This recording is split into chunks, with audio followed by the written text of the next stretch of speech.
শুভ দুপৰীয়া ভাত পানী খালেনে আপোনালোকে? চাওকচোন ইমান এটা ধুনীয়া পৰিৱেশৰ মাজত মই হনুমান মন্দিৰ আহিছিলোঁ। ভিডিঅ'টো বোলো আপোনালোকলৈ আগবঢ়াওঁ।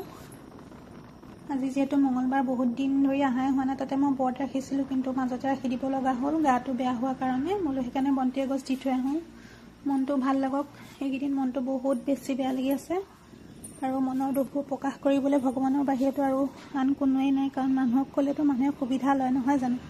গতিকে আহিলোঁ ভগৱানৰ ওচৰতে, অকণমান মনটো ভাল লাগক। এয়া মানুহজনে বন্তি ল'বৰ কাৰণে দোকানত সোমাইছে, মই কিন্তু ৰৈ আছোঁ। ঘৰৰ পৰা অনা নহ'ল। এইভাগেই হ'ল হনুমান মন্দিৰ, নতুনকৈ বনাইছে, বেছি দিন হোৱা নাই। এইফালে শিৱ মন্দিৰো আছে, আৰু ইমান ধুনীয়াকৈ দেখিছেনে, ইমান ধুনীয়াকৈ বনাই থৈছে। সকলোৰে হৈ ভগৱানৰ ওচৰত আশীৰ্বাদ ল'লোঁ, যাতে সকলোৰে মনৰ কামনাবোৰ সোনকালে পূৰ হওক, বেমাৰ আজাৰৰ পৰা মুক্তি হৈ সুস্থ হৈ থাকক।